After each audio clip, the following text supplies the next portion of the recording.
Assalamualaikum warahmatullahi wabarakatuh. Alhamdulillahilladzi hadana lihadza wa ma kunna linahtadiya laula an hadanallah. Asyhadu an la ilaha illallah wahdahu la syarikalah wa asyhadu anna Muhammadan abduhu wa rasuluhu la nabiyya ba'dah. Tribuners yang dirahmati oleh Allah Subhanahu wa taala. Setiap manusia yang hidup di muka bumi ini pasti sudah dibatasi hidupnya sampai kapan dan kapan akan ajalnya tiba. Maka tugas kita sebagai manusia ketika ajal tiba mempersiapkan segala sesuatunya dengan baik dan benar. Seperti saat ini kita masuk di dalam bulan suci Ramadan. Tentu saja menjelang Idul Fitri ada tradisi yang tidak bisa kita tinggalkan, yaitu pergi yang namanya mudik. Bayangkan ketika kita ingin pulang kampung ke tempat di mana kita dilahirkan, otomatis banyak bekal yang harus kita persiapkan. Ketika kita bawa mobil, tentu saja ada uang yang harus kita siapkan untuk membeli bensin serta tolnya.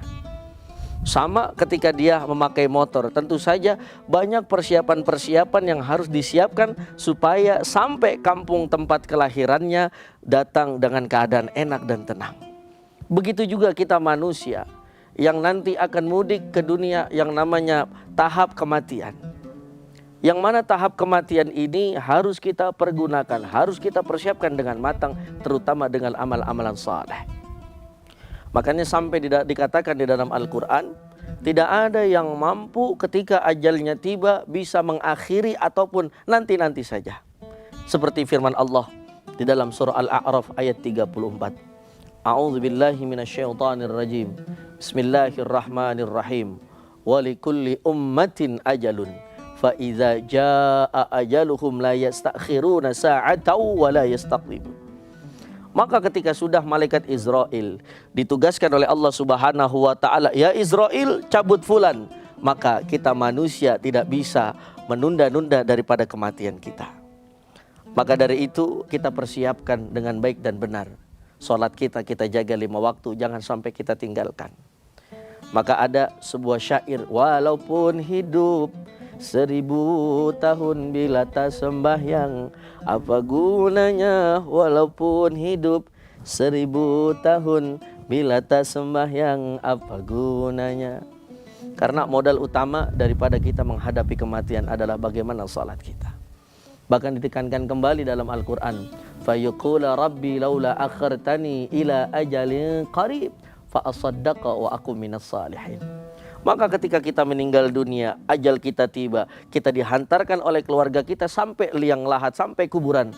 Maka setelah di kuburan, kita sendirian, tidak ada yang bisa menemani kita kecuali amalan-amalan kita selama di dunia.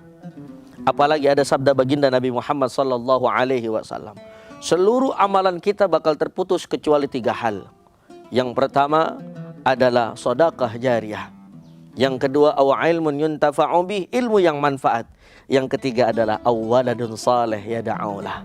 Maka dari itu mari kita persiapkan dengan baik menuju nanti yang namanya alam kubur, supaya ketika kita di alam kubur tenang, tidak ada yang bisa menolong kita kecuali amal-amal soleh.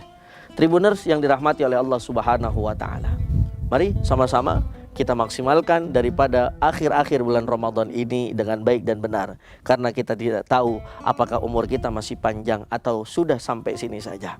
Sebab kalau urusan ajal, urusan meninggal, tidak pandang dia muda, tidak pandang dia tua, tidak pandang bahkan dia baru lahir. Kalau Allah sudah punya takdir, maka tidak ada yang bisa daripada melawan takdir dari Allah Subhanahu wa taala. Mudah-mudahan kita semuanya Allah catatkan ketika ajal kita tiba dalam keadaan husnul khatimah. Makanya doa-doa dari guru-guru kita, perbanyak baca ya Allah biha, ya Allah biha, ya Allah bi husnul khatimah. Ya Rabb, meninggalkanlah kami dalam keadaan husnul khatimah. Amin ya rabbal alamin. Wassalamualaikum warahmatullahi wabarakatuh. Terima kasih sudah nonton. Jangan lupa like, subscribe, dan share ya.